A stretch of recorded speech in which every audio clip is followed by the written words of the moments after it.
Hello friends, in this video you will see the observations, sample calculation, results and conclusion of experiment number 2, which is trial on the Pelton wheel turbine. We have conducted trial on the setup and the observations were noted down, which I am presenting here in the observation table. There are two trials. Very first is the operating characteristic trial, wherein we kept the speed constant. You can see in the observation table that the speed is kept constant, and with the increase in the load on the turbine, the inlet pressure needs to be increased. The second trial was conducted with the constant head, which is called as main characteristic.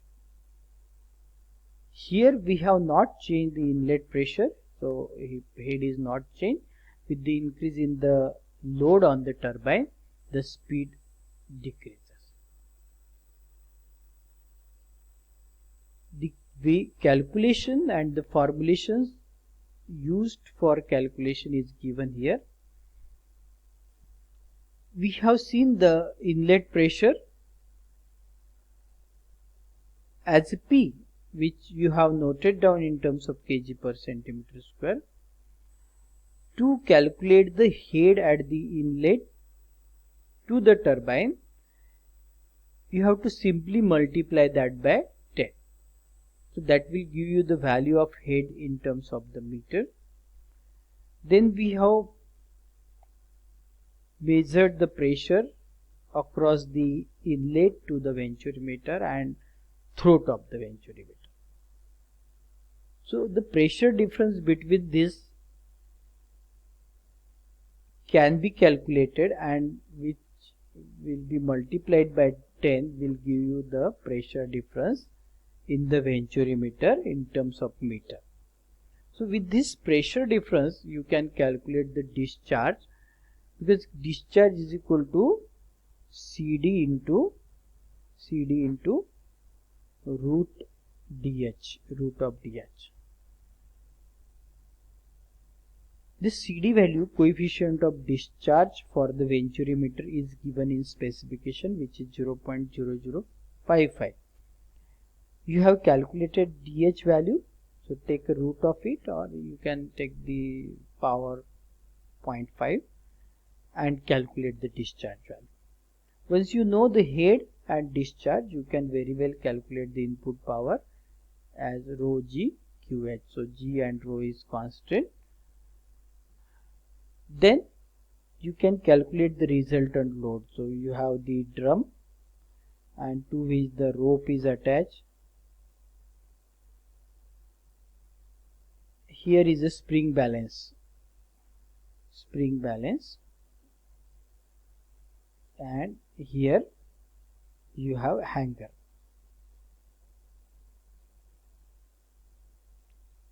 Whatever load which you will be applying here, entire load will not be transferred to the drum. Some of the load will be transferred to the spring balance. Why spring balance we are attaching? If in case of any sudden load occur on the drum, there should not be failover in the turbine. Therefore we have the spring balance attached to it. So whatever load which you applied here, the partial weight will be transferred to this spring balance. That means entire weight will not be transferred, load will not be transferred to the drum. So how much it will be transferred? So if you want to calculate the resultant load, T is equal to whatever is the T1 is the hanger weight minus whatever is the spring balance weight shown T2. So if you have applied 10 kg here, suppose 1 kg is shown here, that means 9 kg is transferred to the drum.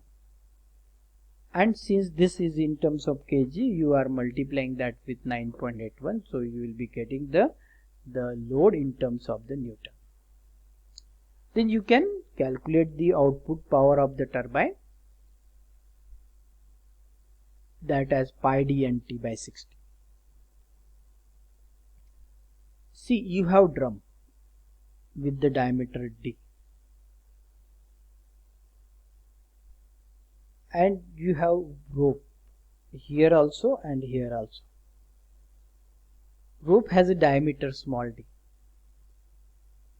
and drum has a diameter of capital D small d. So effective diameter is this much. What it includes is the capital DH. If you want to calculate the effective diameter D, it includes the DH, that is the diameter of drum, plus this is the half diameter of the rope, and this is the half diameter of the rope.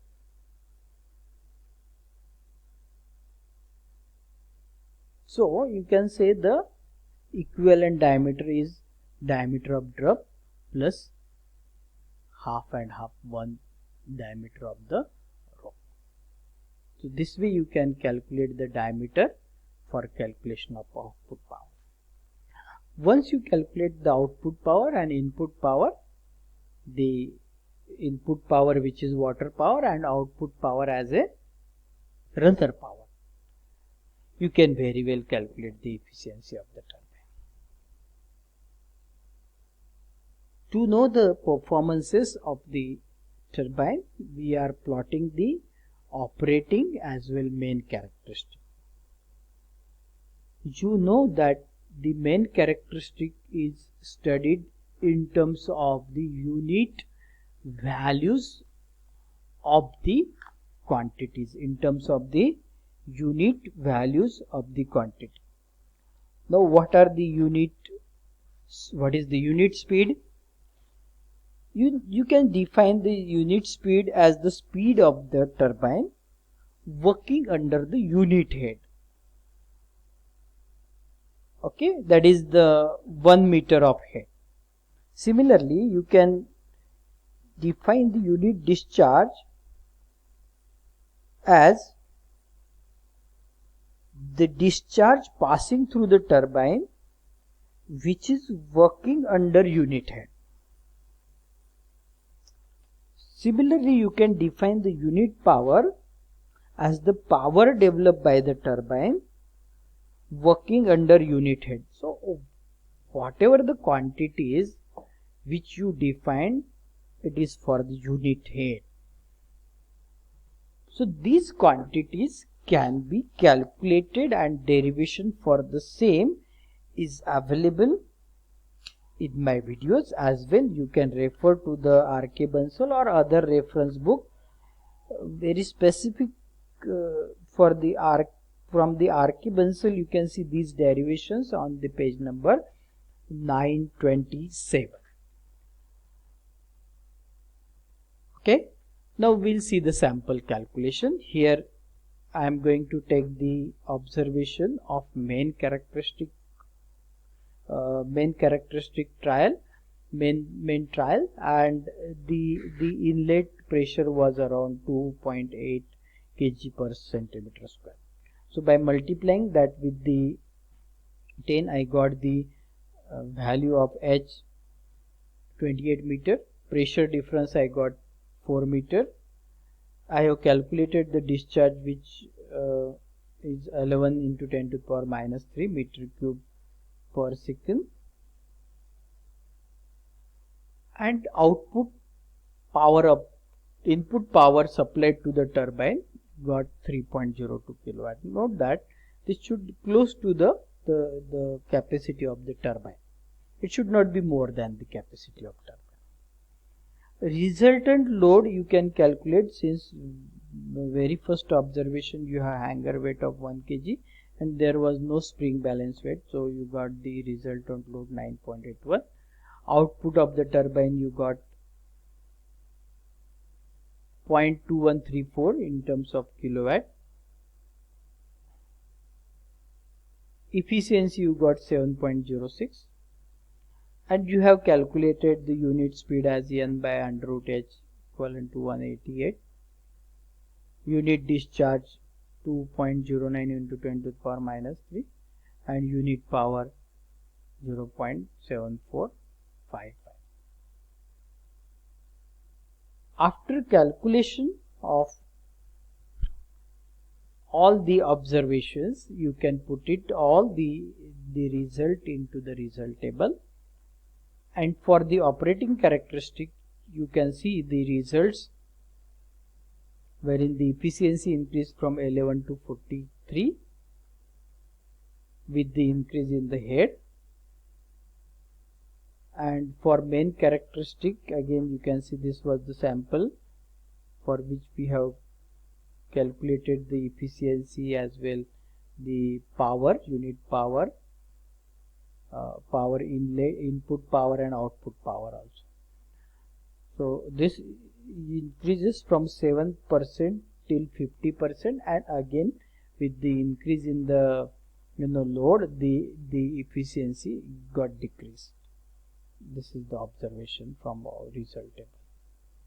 Graph is to be plotted for main characteristic as well operating characteristic. For operating characteristic you will be plotting the variation of discharge with the efficiency and power, and for main characteristic unit speed against the discharge power and efficiency. So here are some standard graphs for your reference which will tell you about the trends of the various type of curve. Here in operating characteristic, with the increase in the discharge your power keep on increasing and efficiency increases up to certain extent and then it decreases. Here you can see that the minimum discharge required to start with the power Q0 value also can be calculated. Main characteristics should be like this, wherein with the increase in the unit speed, discharge remains constant for the case of Pelton turbine. Power increases to certain extent and again it decreases. Similarly, efficiency increases to certain extent and then decreases with the increase in the unit speed. So after drawing the graph and having the result table, then you can write to your conclusion. So how to write the conclusion in simple way, I'll explain you, because your first objective was to study the Pelton turbine. You can say this, that yes, I have studied the construction detail, working principle of impulse turbine in terms of its type, material, etc. Then from the operating characteristic, you can calculate the minimum discharge required to start with the power generation, and you can say that power is directly proportionate to the discharge. You can see the power increases with the discharge. So power is directly proportionate to the discharge. So this is the beauty of any experimentation, that you can conclude with the expression also. Then you can calculate the constant of the proportionality also. Power and discharge corresponding to the maximum efficiency. Okay, so power and discharge corresponding to the maximum efficiency, etc. can be calculated. That what is the corresponding power with the maximum efficiency, what is the maximum efficiency and the discharge for corresponding to that kind of conclusion you can draw. Then from the main characteristic you can plot the unit power and overall efficiency increase with the unit speed, and above the critical value it decreases. So that critical value you can calculate. The unit discharge remains unchanged with the unit speed. This is the concluding part of this. Okay, so this way you can conclude with your conclusion. So this is the observations which was conducted, trial which was conducted by the lab assistants. You can note it down.